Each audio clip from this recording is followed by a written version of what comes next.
David, compares to years past, this was a different Pat Quinn that we saw deliver the budget address today. He was using notes and seemed more direct than he has in year past. What did you think? Yeah, I think he got the message that this free-form style that he had used in the past wasn't very effective. It was kind of distracting, unfocused, and so he was using a teleprompter. He was working from a text, so he said it exactly the way he wanted to, and it was, what, 22 minutes long?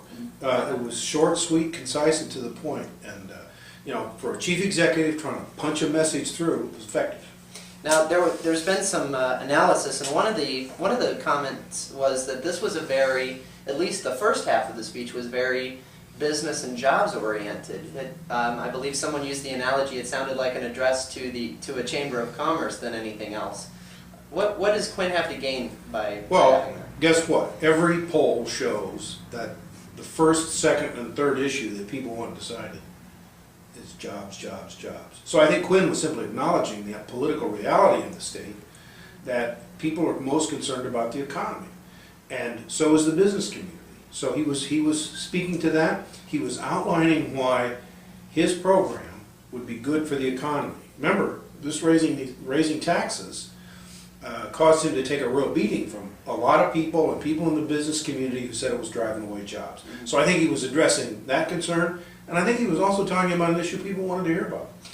Does the approval that he needs from Republicans for the borrowing, the $8.75 billion worth of borrowing that his budget relies on, could that, I mean, he's talking about small businesses and really developing the business community. Those are generally very Republican-based issues. Does any of that factor into this? I think it does like this.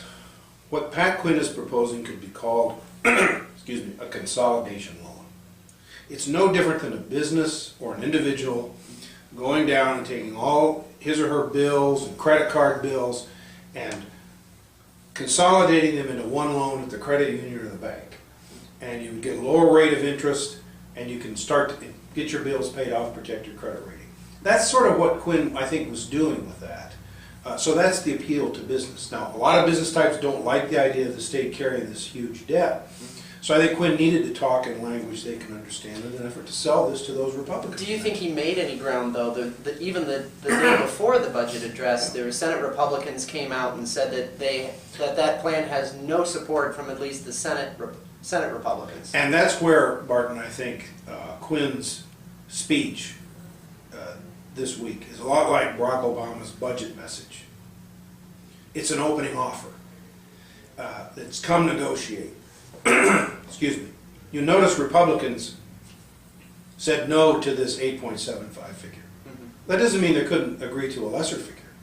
We now begin the process of weeks, if not months, of negotiation, give and take and trade, in which Republicans are going to get some of what they want. Quinn will get some of what he wants. You know, a governor's budget comes out, everybody goes on the attack, pronounces it dead on arrival, but yet any governor has got one thing going for him when he passes his or her budget, and that is, it's the only document that puts all the pieces together. So you can pick away at one piece or another, but it's like a house of cards, you know, it'll fall down.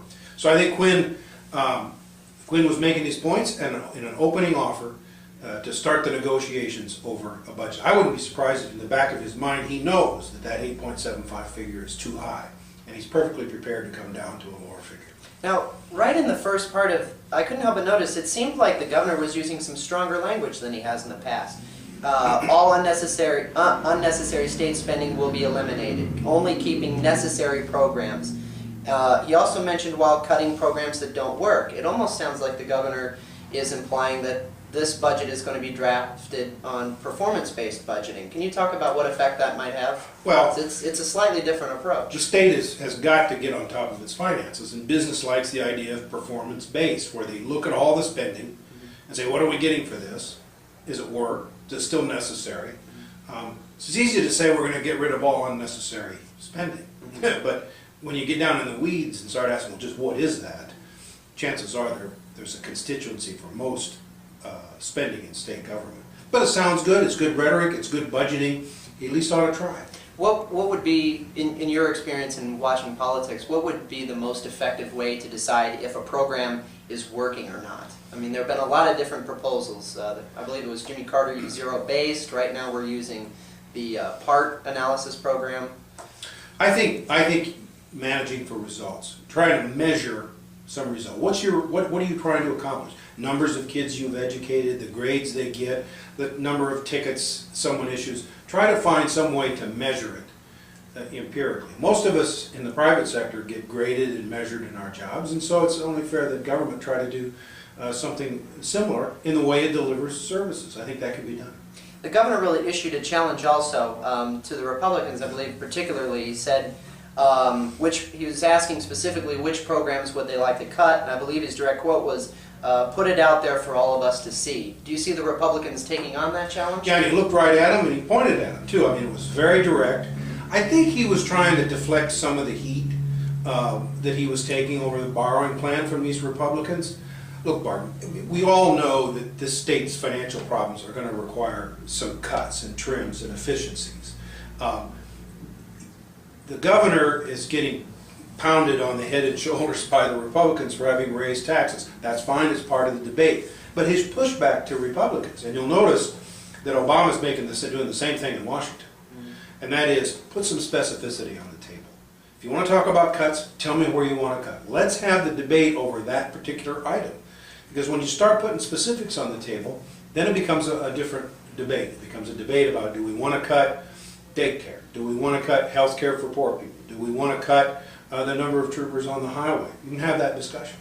Were there any programs in the governor's budget or points that he made that you felt like he threw out that he's almost pretending to stand by but would be willing to negotiate with in order to earn Republican support on this budget? I think some of the spending things, I think he will have to back up on that. I mean, Pat Quinn didn't run for office to cut budgets. Democrats don't do that. Right. But that's been the hand the history has dealt him. And so he's now got to try to figure out a way out of this financial mess. So he'll throw anything out there. In the final analysis, when you get into the negotiating, everything's on the table. Barton, I think it's significant. We shouldn't overlook Speaker Madigan and what he said earlier in the week, which was things like pensions and pension benefits. Those are on the table now. Changing benefits in midstream. We haven't heard Democrats talk that way in this state in the legislature for a long time, much less somebody as powerful as Speaker Madigan. That tells you that really anything's on the table now. Do you believe there were some programs in particular that he specifically mentioned, the third Chicago airport, which has kind of been back and forth. It's really been something that Representative Jesse Jackson Jr. has pushed for. Is that one of these spending initiatives that could be taken off the table in the future to get Republican votes? Well, I think anything could be taken off the table depending upon what the Republicans are willing to do in return. You know, if they come in and say, you take that airport off the table and we'll give you $8.75 billion, I think there'll be some negotiations that go on. So I don't think he's offering it in bad faith. I think he really wants to do it. It's popular with a lot of people in Chicago. That's where his political base is. So I imagine you expect to see him fight for it. You know, there are people who do believe that infrastructure improvements like that are an important thing for government to be doing. Many of these new Republicans are saying, we just can't, in other states, saying we just can't afford them like we used to. In the time that we have left, the governor, towards the end of his speech, was talking about updating the tax code. Now, this was something that I believe even your predecessor here at the Institute was talking about that needed to be done. Do you actually see that there actually being any traction and interest in doing that? Every legislature talks about tax reform. And we always think, well, we could do a big sweeping reform. As a practical matter, changes to tax codes are made incrementally, a little piece at a time. It's good to have a group of experts look at the big picture. It can provide some political cover to members of the legislature who may not want to do some things. But in the final analysis, fixing the tax code is going to require questions like broader cigarette tax, pension tax, expand the base of the sales tax. Those don't get easier just because you have a commission. All right, well, it's fiscal year 2012 time. David, catch you later. Okay, Mark.